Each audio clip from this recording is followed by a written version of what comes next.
Assalamualaikum warahmatullahi wabarakatuh. Perkenalkan, nama saya Nova Agustureja. Saya dari kelas 1C Prodi Ekonomi Syariah. Di sini saya akan menyampaikan materi tentang sumber hukum Islam. Sumber hukum Islam ialah segala sesuatu yang melahirkan atau menimbulkan aturan yang mempunyai kekuatan yang bersifat mengikat, yaitu peraturan yang apabila dilanggar akan menimbulkan sanksi yang tegas dan nyata.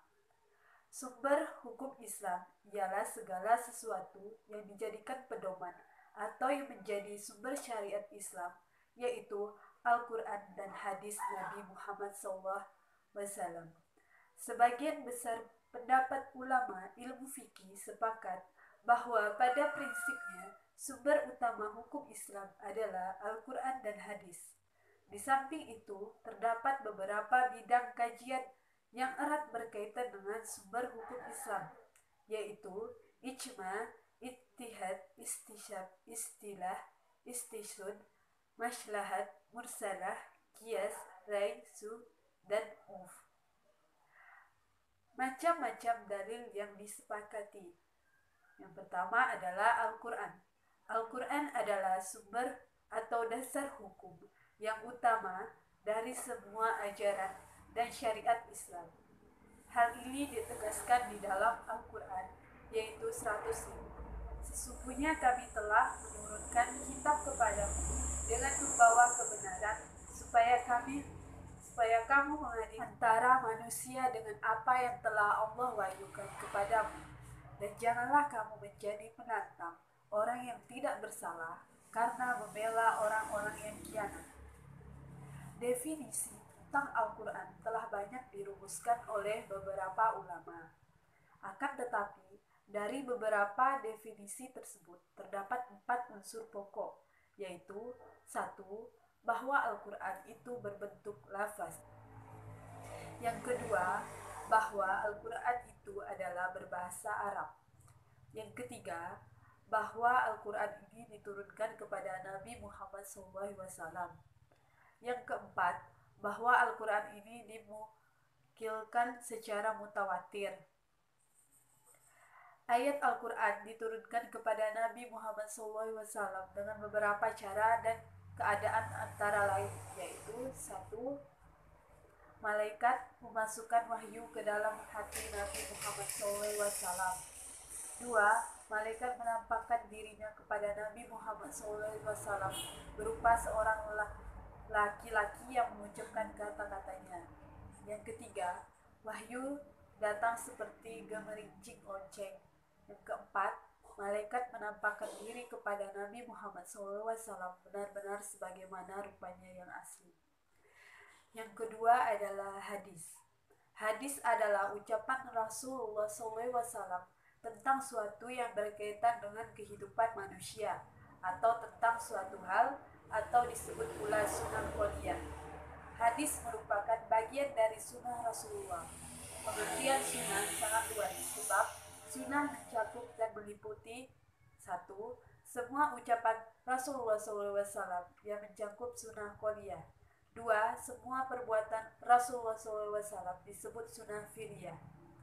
3. Semua persetujuan Rasulullah SAW yang disebut sunnah takriyah. Pada prinsipnya, fungsi sunnah terhadap Al-Quran sebagai penganut hukum yang ada dalam Al-Quran, sebagai penjelasan atau penafsiran atau pemerincian hal-hal yang masih global. Sunnah dapat juga membentuk hukum sendiri tentang suatu hal yang tidak disebutkan dalam Al-Quran. Dalam sunnah terdapat unsur-unsur sanad atau keseimbangan antar perawi, matan, isi materi, dan rawi periwayat. Dilihat dari segi jumlah perawinya, sunnah dapat dibagi ke dalam 3 kelompok, yaitu 1. Sunnah mutawatir, sunnah yang diriwayatkan banyak perawi. 2. Sunnah masyhur, sunnah yang diriwayatkan 2 orang atau lebih yang tidak mencapai tingkatan mutawatir. Yang ketiga, sunnah ahad, sunnah yang diriwayatkan 1 perawi saja. Pembagian hadis dapat pula dilakukan melalui pembagian berdasarkan berdasarkan rawinya dan berdasarkan sifat perawinya. Kesatu, matan, teks atau bunyi yang lengkap dari hadis itu dalam susunan kalimat yang tertentu. 2. Sanad, bagian menjadi dasar untuk menentukan dapat dipercaya atau tidaknya sesuatu hadis. Jadi tentang nama dan keadaan orang-orang yang bersambung menerima dan menyampaikan hadis tersebut, dimulai dari orang yang memberikannya sampai kepada sumbernya Nabi Muhammad SAW yang disebut perawi. Ditinjau dari sudut periwayatnya, maka hadis dapat digolongkan ke dalam 4 tingkatan, yaitu hadis mutawir, hadis yang diriwayatkan oleh kaum dari kaum yang lain hingga sampai pada Nabi Muhammad SAW. 2.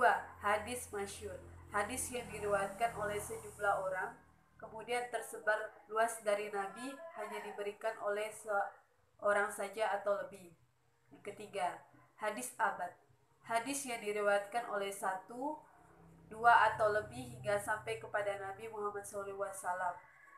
Yang keempat, hadis mursal, hadis yang rangkaian riwayatnya terputus di tengah-tengah sehingga tidak sampai kepada Nabi Muhammad SAW. Yang ketiga adalah ijma. Menurut hukum Islam, pada prinsipnya, ijma adalah kesepakatan beberapa ahli istilah atau sejumlah mujtahid umat Islam setelah masa Rasulullah tentang hukum atau ketentuan beberapa masa yang berkaitan dengan syariat atau suatu hal. Ijma merupakan salah satu upaya ijtihad umat Islam setelah qiyas.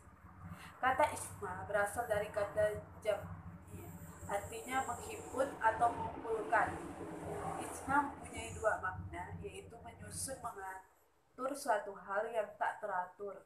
Oleh sebab itu berarti menetapkan memutuskan suatu perkara, dan berarti pula istilah ulama fikih.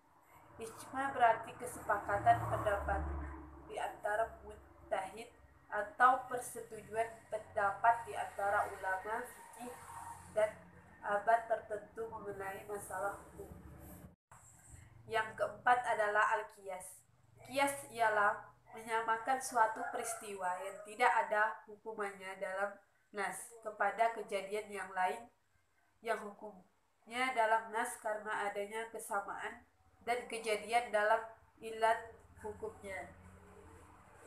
Seterusnya, dalam perkembangan hukum Islam, kita jumpai qiyas sebagai sumber hukum yang keempat. Arti perkataan bahasa Arab, qiyas adalah menurut bahasa ukuran, timbangan persamaan, dan menurut istilah ahli usul fikih mencari sebanyak mungkin persamaan antara dua peristiwa dengan mempergunakan cara dedukasi, yaitu menciptakan atau menyalurkan atau menarik suatu garis hukum yang baru dari garis hukum yang lama, dengan maksud memakaikan garis hukum yang baru itu kepada suatu keadaan, karena garis hukum yang baru itu ada persamaannya dari garis hukum yang lama. Sekian materi yang saya sampaikan. Wassalamualaikum warahmatullahi wabarakatuh.